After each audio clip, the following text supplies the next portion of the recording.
how do you build a personal brand? I think there are two fundamental ways to do it. Niching isn't really niche because enough energy in one direction will eventually yield progress. Actually going to be more valuable to a certain type of person than if you stay surface level. And I know this because I've made that mistake over the past 15 years. Why do you care to do more things? Who's the person that I need to become? How would you build the brand that you have now? Going super deep, but also you get to kind of experience a breadth of experiences and opportunities just because you chose to go deep in that one thing.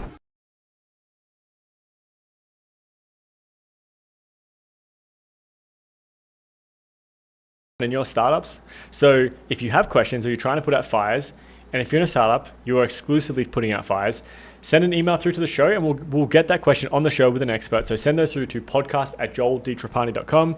That's on the screen and it's in the show notes because I know you keep telling me it's a terrible email address, but it's my name, so that's kind of rude, don't you think? Anyways, I'm your host, Joel Trapani, and today I'm super excited to be joined by CJ Finley. He's the founder of ThriveOnLife, where he helps mission-driven startups scale their impact. With a background in industrial engineering, CJ now focuses on coaching and brand management, guiding others to live happier, healthier, and wealthier lives. As a podcast host, speaker, and athlete, and YouTuber, which I love, he's dedicated to pushing his limits and inspiring others to do the same, all while leaving a positive mark on the world. CJ also runs a group of successful podcast hosts in Austin that come together to share and learn from one another.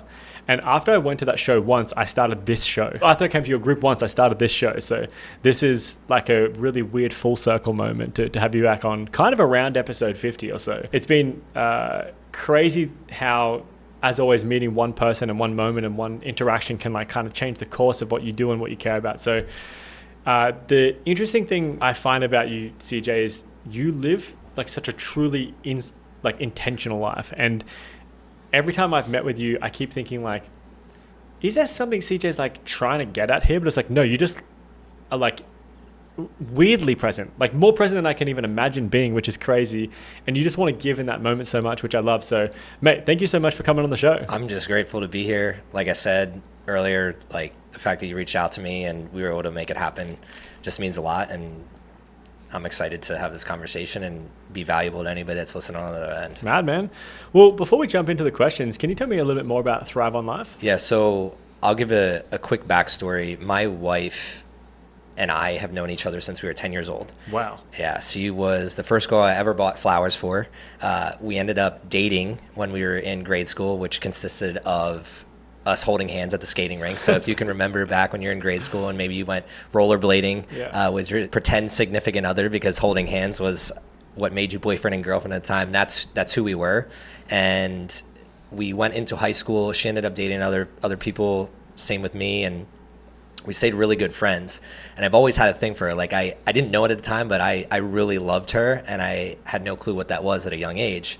Fast forward to our early 20s, and unfortunately her father died in a spin class. He was a really great athlete and really full of life, amazing guy. And unfortunately he went to a spin class at a YMCA one day and just didn't come back.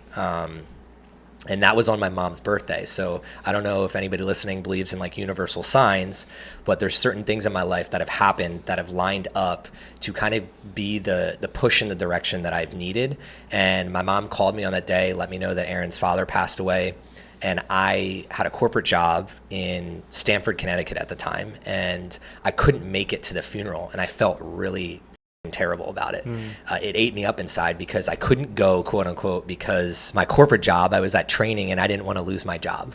So anybody that's listening, one of the pathways into the startup world for me was freedom and control, because I felt like out of control, that I couldn't go to this person's funeral. Now, I could have went to the funeral. I was just young and naive and scared and living in fear, and I hated that. So I eventually wrote an email to her saying it like, hey, I can't imagine what you're going through right now.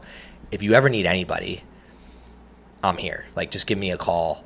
And that email ended up us like texting and emailing back and forth for like 2 years. And eventually I worked up the confidence to like say, hey, I want to get out of New York. I'd love to come visit you. Another long story short, we ended up getting together, and I knew right from that moment that I visited her. I was like, I'm marrying this girl. Wow. But she ended up challenging me. She was like, hey, you have this energy about you, kind of the energy that you were describing. Like, I think we're meant for more. Like, so a lot of people, if you don't know me, I'm extroverted. My wife is a little bit more introverted. I am like a freaking, like, I don't know how to describe it. I'm just like all over the place. I bring this energy.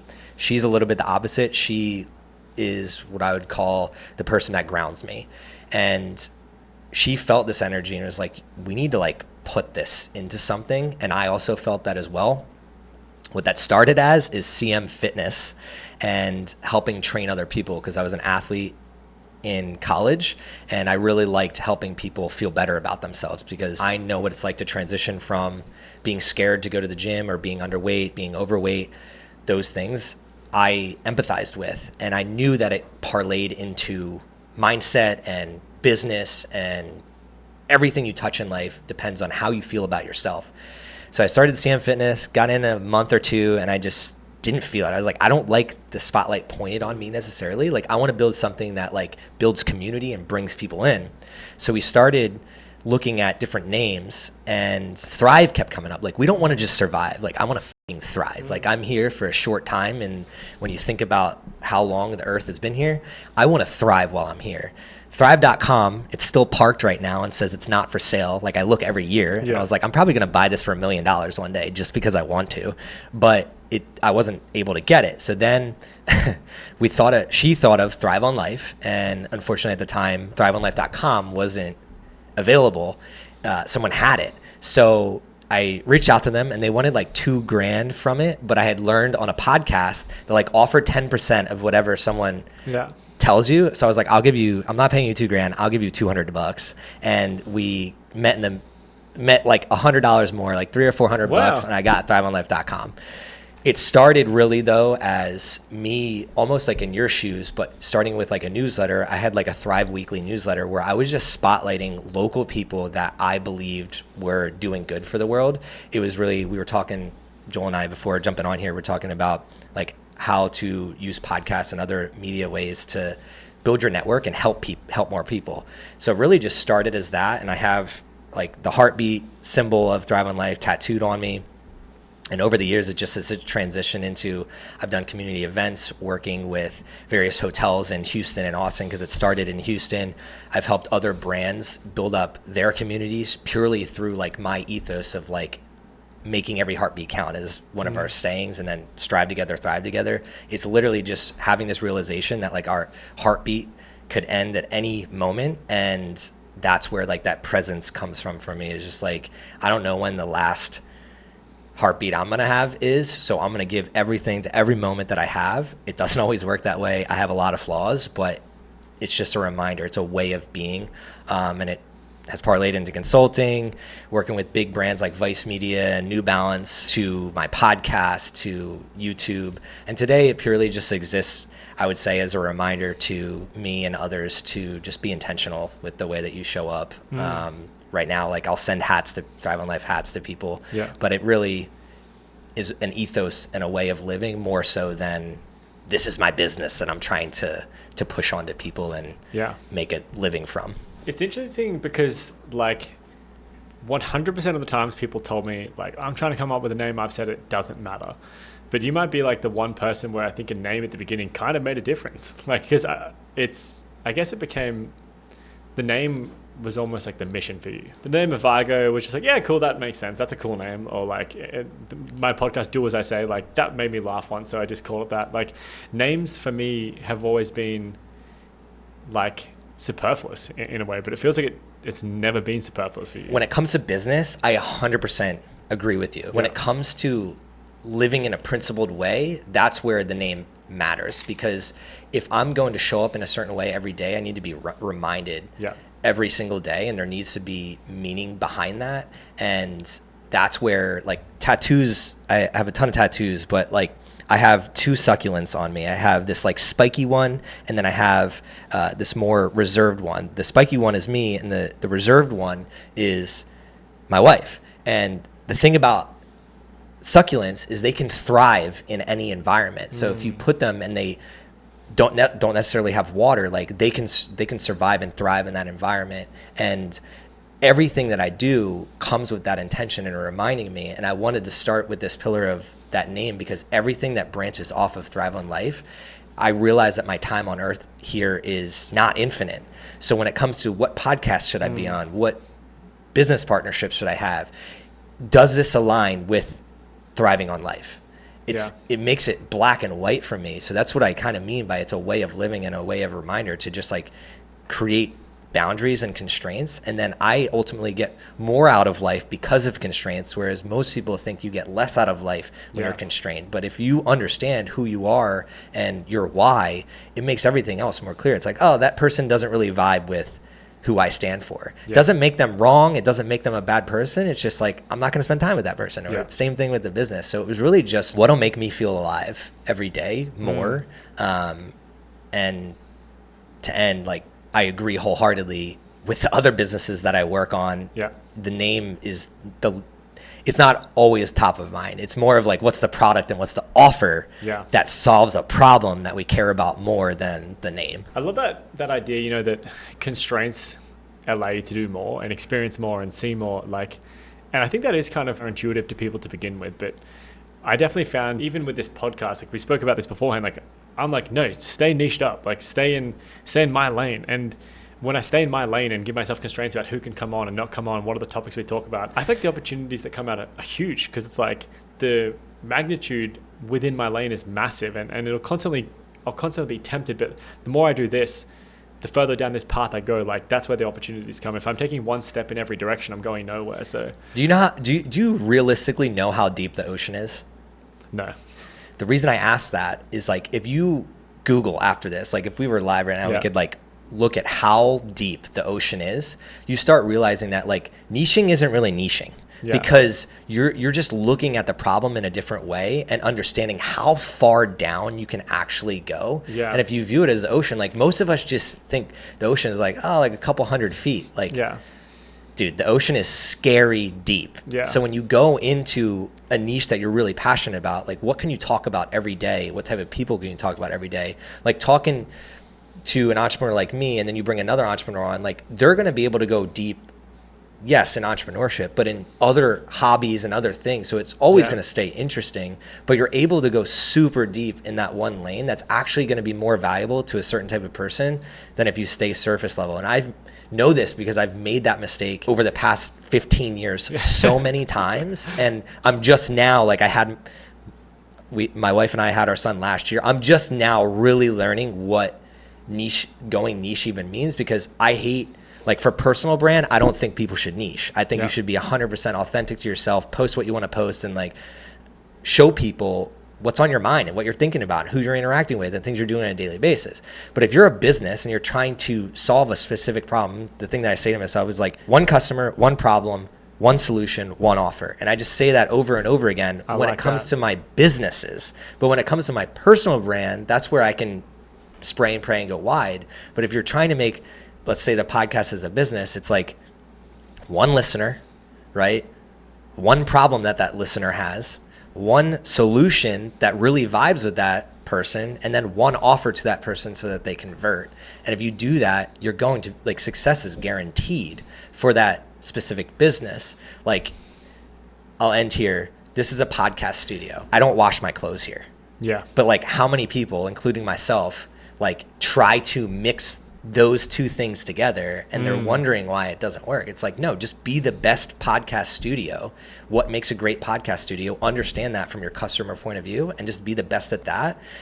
But how many cool things happen just because you have a podcast studio? 70 million different things could happen because you own the podcast studio. Like I saw, like there's famous podcasters coming through here, right? So that's going super deep, but also you get to kind of experience a breadth of experiences and opportunities just because you chose to go deep in that one thing. I like that expression of one customer, one problem, one solution, one offering. Like that's real nice. The way I say like a similar thing to myself, which is enough energy in one direction will eventually yield progress. Like you will eventually move forward. But I kind of like pairing it with yours, because like enough energy in one direction, but like it's just the one direction. And what does that one direction mean? It's just the one customer, the one problem, the one solution, the one offering. And I do often, you know, get excited, and I'm like fighting myself to like, but I want to do this now. It's like, no, just do the one thing.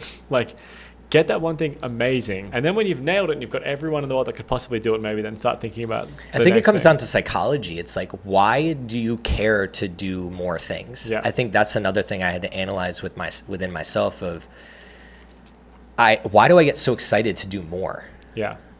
And then really taking a back seat and looking at myself as if I'm out of my body. So it's like Joel looking at me. Why do I care to do more? Is it because I want to be seen as somebody that can do more? Yeah. Is it because I want to make more money? Is it because I want my wife to view me in a certain way? Yeah. And when you get really clear on like, okay, a lot of the times I personally want to do more because I'm curious and it excites me. But I don't always have to attach that to business. And like, how do I separate those two? It's like there's CJ and then there's businesses and brands that he's really obsessed with. Yeah. If I can separate the two and I can say, okay, how many hours a week can CJ just like educate and be curious and not attach it to a dollar? And then for his businesses, how do I follow like that statement I made it's literally written on my whiteboard at my house and it just stays there because I'm so ADHD that like I need that reminder every time that I get into like the business mindset of like going on a call. I look at that thing and I'm just like, for this business, the best thing that we can do is just be great for our customer. Our customer doesn't need CJ to have 17 different solutions. Yeah. They only want what they need. Like, what is it that they need? And how do I best provide that for them and keep that relationship great? Because your CLV is really what's going to matter over the time. Is like getting new customers is the most costly thing. But if you can keep a customer for your lifetime, that's predicated. Are you solving the problem that they are signing up to be solved every single day or every month if you're in a monthly subscription, or every year if you're on a yearly subscription? And as long as you focus on that within that specific lane, you're going to succeed at that specific business. But that doesn't mean that CJ or Joel can't have 17 other hobbies. I'm just not attaching those to my dollar or my bank account. And that is such a freeing thing when you're an entrepreneur. If you can like a good example is I bought a bow earlier this year, like a compound bow. It was amazing because I'm not attaching that bow to any of the money that I'm doing or even my content. Like maybe I'll put an Instagram story up of me shooting it, but I haven't made a reel of me doing it or anything. And it's almost relieving because like I'm interested in this, but it doesn't mean that I have to like attract the customers that are in. Yeah, there's no outcome that I care about with this thing other than like I want to get better at shooting this bow at this target in my backyard. Yeah. Before I go even deeper on that, I'm going to I guess like circle back to, you started talking about personal branding, and my first question is on personal branding. So this first challenge is called personal brand. I'm working on a marketing business and I've wondered how important is having a personal brand when selling yourself. I have loads of experience in the industry, but not a lot of public exposure. My question is having a personal brand an important thing for founders? And if so, what's a good strategy to look into? And this is from Benny B. And I was keen to ask you this one because I feel like you've been very intentional with your brand, and maybe even more than intentional, you've just been super active with your brand. Like, I feel like I know so much about you with having spent like not that much time together, because I just constantly see, like, whether it's from YouTube or LinkedIn or Instagram and Twitter, like there's and podcasting, like there's different content coming out, and I feel like there are values that you have that I know that you've never told me to my face. So how do you think about building a personal brand? Do you think it's important? How would you go about it if you were starting from scratch? To answer your question point, it's the most important thing that you can ever build. It's funny, it's against the name of this podcast, but it's like, do as I do, not as I say. But I look to learn from the greats of our world and like how they've gone about things. And like everyone from Warren Buffett, where he says like, it takes 20 years to build a great reputation, one day to ruin it type of mentality, to like, you see like the Elon Musks of our world, where he can switch market caps of a certain industry purely by tweeting. Yeah. So I don't look at things in a feelings-based thing. This is where my engineering brain comes. It's just like pure logic, pure statistics. Statistically, if you have more reach, more capability of impression, you're going to thrive in the business and entrepreneurial world. Now let's flip it to, does personal brand matter to your corporate world? I would say 100% yes. My wife just got her 360 degree, whatever it's called, back. It's been so long. It's been 10 years since I've had one. Like the interview. Yeah, the interview where like people 360 like grade you. Yeah. And you best damn believe that the more people that gave her a great 360 review, more people are going to be fighting for her to level up or get new opportunities, whatever. So there's no question whether personal brand matters. So let's throw that out there first. So when you throw it out there where it's like, that's not the right question in my mind. Does a personal brand matter? Not the right question. It should be, what type of brand do I want to create for myself based on what type of people do I want to attract and be around in my everyday life? Because if we go back to Thrive on Life, really at the end of the day, the only thing I care about is spending time with people that I love. Sure, money matters. Like, that buys me more time to do what? Have free time with the people that I love. Have free time to do the things that I enjoy. Even entrepreneurs, if you don't have the money to be the CEO that can work on the things that you really enjoy in your business, you typically hate your business and it dies. So the best entrepreneurs, they are always replacing themselves to get to a point in their business where they actually enjoy what they're doing on a daily basis. That's typically how it always happens. Elon Musk, let's bring him back up. Like, he loves just grinding. Yeah. That's not for everybody, but he's one of the richest men on earth, and he grinds harder than people that have $0. That's just who he is. He knows himself and he just goes about it. I don't care what you think or don't think about him. It's just like, how do we take feelings out of it and just look at it from a logic, almost mathematical standpoint, and say the end goal is to attract a certain type of person. Who's the person that I need to become so that I earn the trust of that person? So you used me for an example. I purely just think about, I'd rather have 10,000 followers on Instagram that actually talk to me and DM me and interact with me and almost become like an extended family than 1 million that just want something from me. Huge difference. Now, certain people want 1 million followers so that they can sell products. Whatever. Like, you can think through that spiderweb however you want. I chose this path, again, because Thrive on Life, and unfortunately death has happened in my life, and I have a necklace that, shout out to Ian from Maritime Supply, but it says, make every heartbeat count on it. So I live with death in mind every single day. And when I think about that, it's really just like, who am I spending time with? What type of conversations am I having? Am I solving problems that fire me up and get me fired up? And if the answer is yes to that, then I had a great day. If I have a great day, it turns into a great week, month, year, decade, so on and so forth. And that's what I'm building my personal brand around. So anybody out there, yes, it matters to reframe the question to, why am I building this personal brand and who am I trying to attract with it? And then you have to take action every day. You can't just say things to build your personal brand, because if you say things and you don't do it, you're eventually going to get called out, and that's when it's going to tarnish your brand.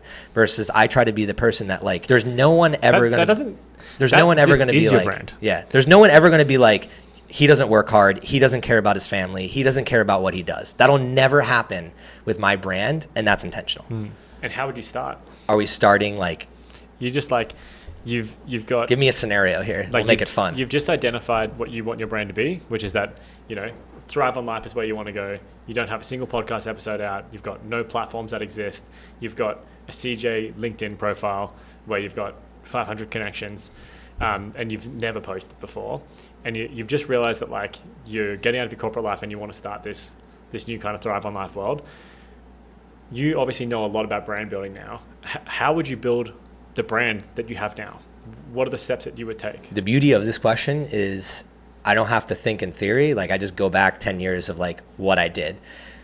Start with one thing that you can do consistently for at least 90 days. For me, what that looked like was, this is before Instagram became Reels and there was no IG stories. Like, okay, I can post a photo and I can write some copy on Instagram every day for 90 days. Reps are what matter. It's just like the gym. Like, if you look at me now and you go to my pages, I would consider myself someone really fit and athletic. But 15 years ago, I was this scrawny little thing and I had no clue what I was doing when it came to my health and my wellness. I had to show up every day and ask questions and read books and listen to podcasts. So on top of the 90-day basically challenge to just get yourself going, momentum is key. You then listen to other people who you look up to for certain things. So it's like, if you want to do YouTube, what type of YouTuber do you want to be? Go listen to 10 different podcasts on YouTube. And then directly DM somebody, hey, I would love to pay for your time. Because most people don't realize, like, especially those in the corporate world, like you can just DM someone and be like, yo, what's your hourly rate? I would love to jump on a phone call and ask you a couple questions. Like, cut right through to it. Like, when you do that, do you often find people don't even charge you? Yeah, because they just want to help. Most entrepreneurs just want to help. Yeah. So it's be willing to pay, be willing to give people the value that they deserve. Then after the 90 days, reflect. So I live off of this three AAA method. It's like awareness, action, accountability. So you're aware that you want to start a personal brand. You might know some of the actions you need to take. I'm giving you some of the actions, but then you need accountability to make it happen. So the triple threat is like, you're aware that you want a personal brand and you know that's important. You know some of the actions you need to take. And then the third thing is the accountability. You need to surround yourself with other people that are doing the same thing. So then you build even more confidence, because confidence is what leads to consistency, which then leads to results. I so happen to live in Austin, Texas. Being a content creator, podcaster, like there's so many around here, so that I am constantly challenged to level up in a good way, where we talk about this stuff all the time. So I'm able to navigate this world purely because I'm in the room with the same people doing the same thing. Beauty of 2024 is, even if you live in the middle of nowhere, Kansas, you can go online and find a school or a circle community or a digital community on Facebook to then put yourself into an accountability group or some type of challenge and make it happen. The last thing I would say, because I just want to give people low-hanging fruit, is as soon as you start building that momentum, you need to hire somebody to come in and pick you apart. Most people are afraid of criticism and feedback, but if you really want to be successful at the branding level and understanding business, it's like you actually need to do the opposite and pay people as frequently as possible to come in and grill you. Again, I'm fortunate enough in Austin, Texas, where I have enough people that like we call it sharpening swords. Like they know how to grill me and the questions to ask. And the beauty is, once you get in, like if you look at my stuff, I don't have hundreds of thousands of followers. A lot of that is because I've refused, when it comes to personal branding, to niche down. Like I refuse to just talk about business all day. I refuse to just talk about being a dad all day. I refuse to just talk about being fitness all day. My fitness account I don't even look at, and is like more than my personal account, just because I post fitness stuff there. So it's like, you need to decide, what does success look like to you? And to me, I've decided really early on, it's not about how many followers, about who is following. So you make those constraints, have your awareness, actions, and accountability. And then like, it's not whether you're going to grow, it's just a matter of time. And then more opportunities are going to come. Yeah. There's a lot of good context in there. I'm just going to add some brief thoughts on top. To the question, is personal branding important? I absolutely agree, like 100%. It is arguably the most important thing you do. Then how do you build a personal brand? I think there are two fundamental ways to do it. First one is have like insane success in something, and that would just give you personal brand. Like if you publish about it, like if you've like won a massive fitness race or sold a company for $100 billion, like do something exceptional, and that will like fast forward your brand. Not everyone has that, right? And you don't necessarily want to wait till the end of that. You want to build it to help you on your journey. So I agree with what you're saying. Work out what you're trying to achieve with your personal brand. Like, why are you doing it? Is it surround yourself with people? Is it for follower count? Is it to open up new opportunities? I think work out where you're going is important in any business, and in building a personal brand as well. And then I think just some really easy tactics that I would do if I like. Now, take this with a grain of salt. I don't have a giant personal brand, but I am very, very actively obsessing over building my own brand right now. And I have been for about a year. So here's the things that I've been doing that I think are good for building a personal brand. One, immediately start a podcast, because a podcast is such a low barrier to entry for creating content that is super reusable. So start a content in my opinion, I like niching up. For me personally, or if you don't want to niche up, do whatever you want to do. Find the podcast you want to do for the personal brand you want. Start recording an episode at least once a week. Release it on all platforms, and then repurpose it with short form content on every platform. You can do that yourself for super cheap with a lot of AI tools. Second thing is post super regularly on the platforms you care about. If it's Instagram or LinkedIn or Twitter, where you want your brand to be strongest, make sure that's your focus area. Post regularly on that.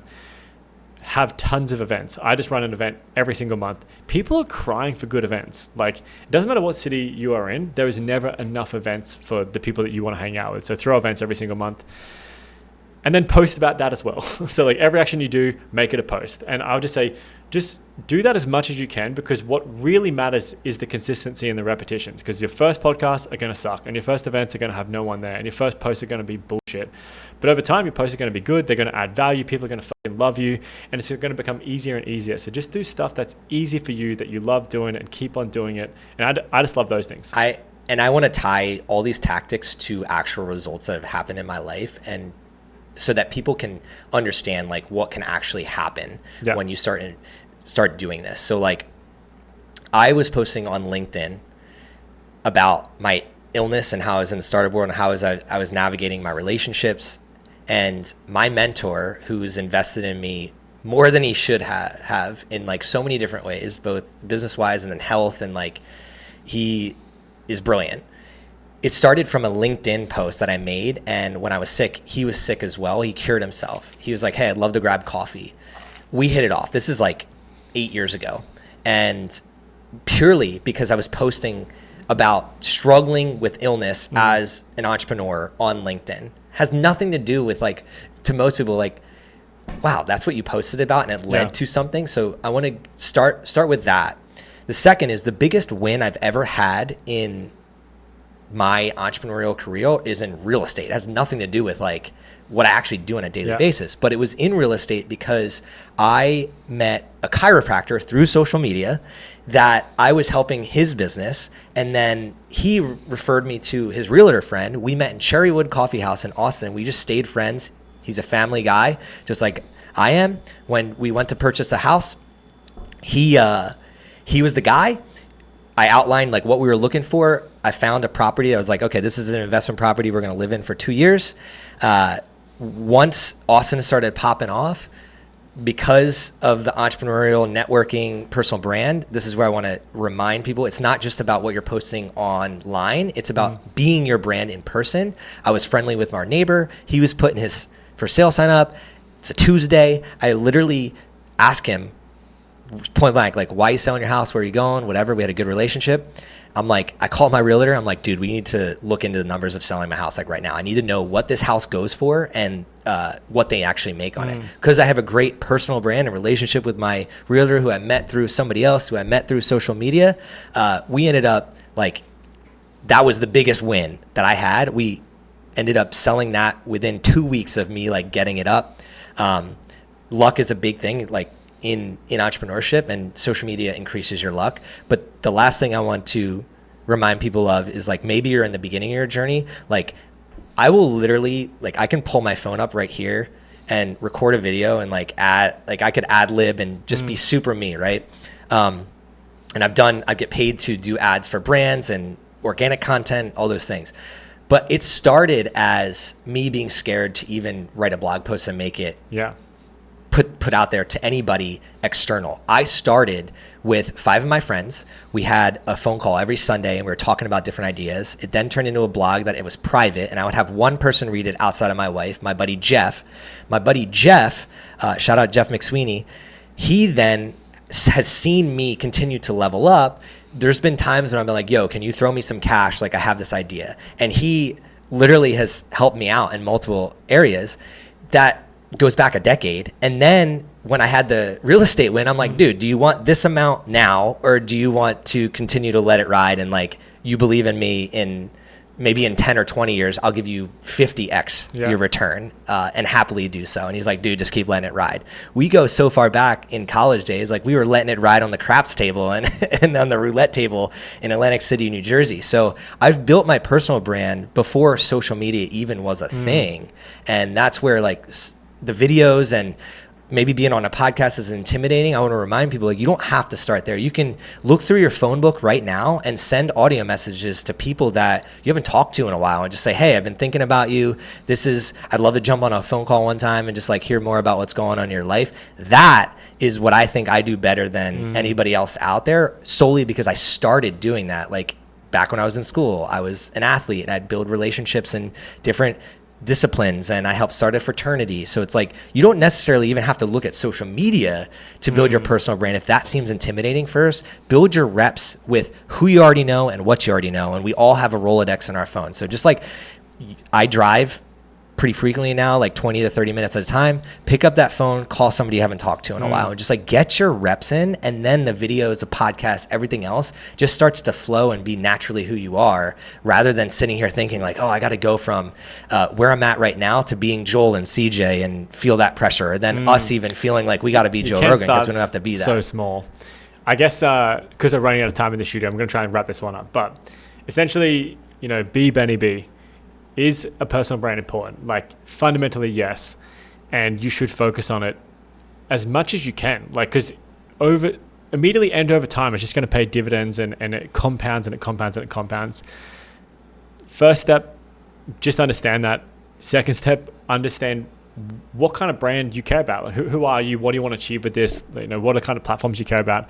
And then just start small and do stuff, I think, every single day, or like at least every single week, but start in a way that's really, really doable for you, whether it's writing to your friends, whether it's posting on LinkedIn or Twitter. Like I found posting on Twitter every single day, like, impossible. And I absolutely hated it. And so I just kept experimenting until I found a format that worked for me, which is podcasting. I do that once a week, and I love that. So find the medium that works for you, find the post, the content that works for you, and just keep going. I think just keep going, because I think brand just builds over time. It fucking takes ages, but it does pay off dividends, because I think what's really important about a brand is that which you're pointing out, like with the real estate example, is that brand is about, I think, increasing your opportunity surface area, increasing your luck surface area. And then the larger the brand you have, the more people trust you, the more kind of opportunities float up, because you meet more people and you get to have more interactions with the right kind of people, because they can see like, oh, we have the same value in common. I want to talk to you about that. And so if you keep pushing and pushing and pushing over time, those opportunities will come to you. And it might not be a follower count of 1 million. It could be like an amazing real estate outcome, or it could be a job opportunity, or it could be a podcast guest host appearance. Like, just keep working on it over time. I have a simple thing just to end on, is like, do you know the law of reciprocity? Yeah. When you start your brain, you're thinking about that, think of 51-49. 51% is serving the other person. Yeah. So you should always, what we think of personal brand is like, what can I get? It's like, now, like, what can I give so that the odds are 51% the other person, 49% me? Because then it's close to being even. But at the end of the day, like, I'm always giving 1% more than I'm getting in return. And your surface area luck within your life, that's how I even ended up on this podcast. Like, today is just like 51-49. Like, remind yourself of that every day. Think about giving all the time. Just serve over sell. You think about those things, and like, your life just gets better. And that's really all any of us are after. All right. Well, B Benny B, you've been advised. You've had a shitload of advice. So take all of it and implement it and call back. But anyways, that brings us to the last section of the show, CJ, which is plugs. This is what I think is the audience favorite part of the show. I've got no data to back that up, but it's my favorite part. So let's just assume everyone else loves this. So what do you got going on? What do you want to plug? This is a tough question right now, because I'm kind of like in flux of what I'm building out. So I will have more plugs probably within another month, but I will be ramping back up my ThriveOnLife podcast. I have a YouTube out there, but the real thing I want to plug is Joel here. Like, give this episode a good like and a share, and he's up to some really cool things. And if there's anything else I can do for anybody else out there that has listened to this, please let me know. Love that. And that means I don't even need to shamelessly plug my own show, because CJ's done it for me. But as always, steal a phone, like and subscribe on their phone, and then give them the phone back, because they're going to love listening to the show too. But thank you to everyone who writes in. If you have questions, send them through to podcast@joeldtrapani.com, and we'll get them on the show. And if you want to have a conversation with me, I've got a booking link in the notes. I'm super keen to hear about what's going on in your business and your lives. And I'm also super keen to see what feedback you have on the podcast, because I'm always trying to improve it. But that's it. We're going to wrap this one up. Man, thank you so much for coming on today. Thank you for getting deep with me today. I loved it. Yeah, it's a pleasure. Unfortunately, we only got to one question, but that question was, I think, one of the more important ones that people need to hear. So I know there's going to be value that is received. And again, thank you for having me. Love it. Well, this has been another episode of the Do As I Say, Not As I Did podcast. We'll see you next week.